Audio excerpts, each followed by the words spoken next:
Thank you so much for talking to me Real today. pleasure. And also, I need to thank you for a couple other things. Oftentimes, I do these things and I have to pretend to like the movie. I don't have to pretend, so thank you. And also, thank you for making a movie that isn't bloated.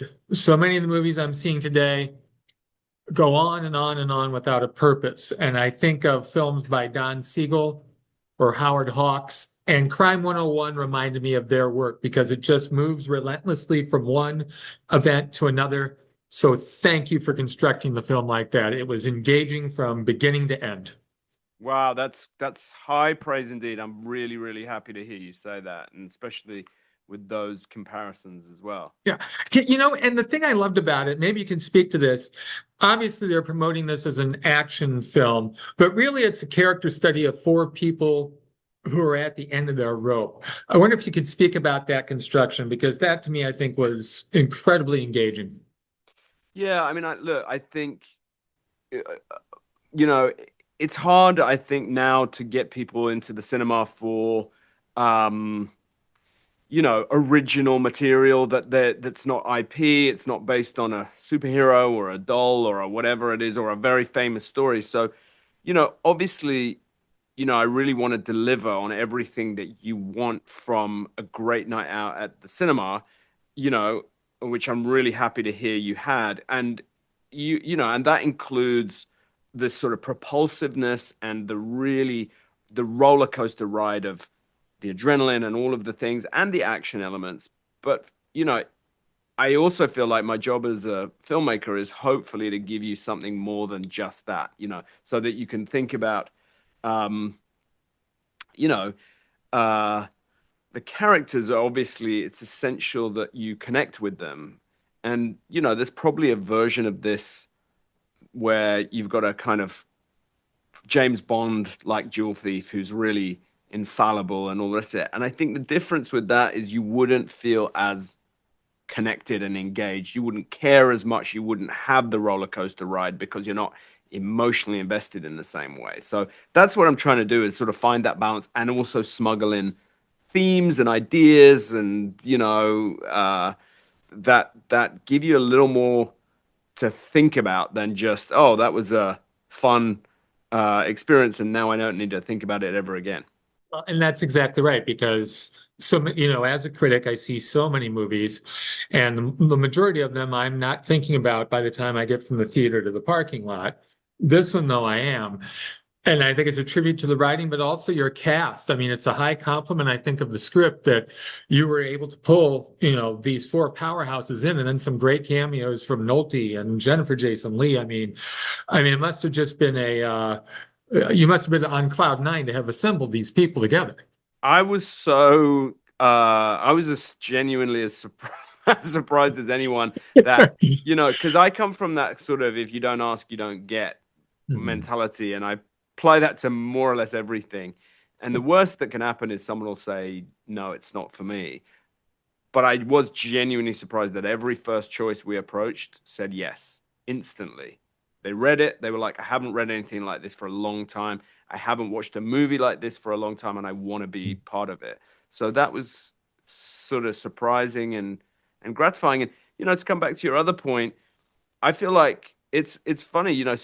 I think some people have a hard time with this with trying to make a commercial movie that also has something artistic or thought provoking in it. And I feel like that's the thing we should be supporting. Like, don't, like to go, oh, it's trying to be like an action thriller, but it's also trying to be arty or whatever. It's like, but isn't that what we should be doing? Isn't that what we should be offering audiences and treating audiences with masses of respect, which maybe they haven't been treated with as much recently?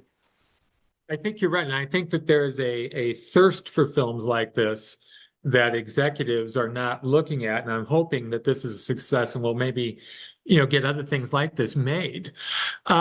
Would it be fair of me to say, and you made American Animals, another great film, and I looked at your other work, would it be fair of me to say that you're fascinated with crime and criminal behavior? I would say less about crime and more about like the sort of the idea of people operating outside of the conventional norms. And I suppose that's the thing that I may be more interested in, is like we all have a fairly, most of us have a fairly conventional existence within a spectrum. And then there are these people who do not subscribe to that for whatever reason. And that I think is kind of interesting. All of those, American Animals was about really about identity, and it was about lost young men of a generation who'd been promised that they were going to have special lives and that they were going to be important and that they were going to be interesting. And yet here it is, for most of us, life is not that. And yet we're in an environment which is telling us that if you're not a somebody, you're a nobody. So I think I guess crime gives you a great structure to build a really compelling narrative around, and then underneath that you can start to get into these more interesting questions about identity, or about, in this case, status and all of that stuff. One last thing, I know you've got other people to talk to. I know you've been talking about this incessantly, and I'm glad it's getting the press that it is. Can you speak a little bit about shooting in LA? I mean, LA gives stories like this just a certain character, a certain atmosphere. I love the cinematography, especially at nighttime, captured that.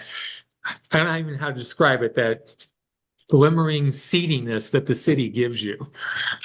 Yes, for me it was like a deal breaker. There was obviously budgetary questions, because the reality is LA is amazing in that you get the best crew in the world, you get the best stunt drivers in the world, you get the best backdrop, but it's very, very expensive. And so, there was a question, could we shoot it in Australia? Could we shoot it in South Africa? And for me, it was like, that's just never going to happen. I'd rather not make the film than make it outside of LA and try and pretend that. But I also went to quite a lot of like lengths to make sure that we were photographing parts of the city that you weren't familiar with. And people were like, you can't have Halle Berry and Chris Hemsworth on a street corner, like at a taco stand in Echo Park, where you got the whole of reality like rushing by, because it's going to be chaos. And I was like, it isn't going to be chaos. It'll just be fine. And let's shoot on the streets. Let's do it for real. And it worked great. And, yes, you have to spend a bit more money and work a little harder, but definitely, I think, there's very few places that have that unique quality that LA has. Layton, co-writer of Crime 101, director of Crime 101. I loved it. Thank you so much for talking to me today, sir. Oh, it's a real pleasure. Great questions. Thank you so much.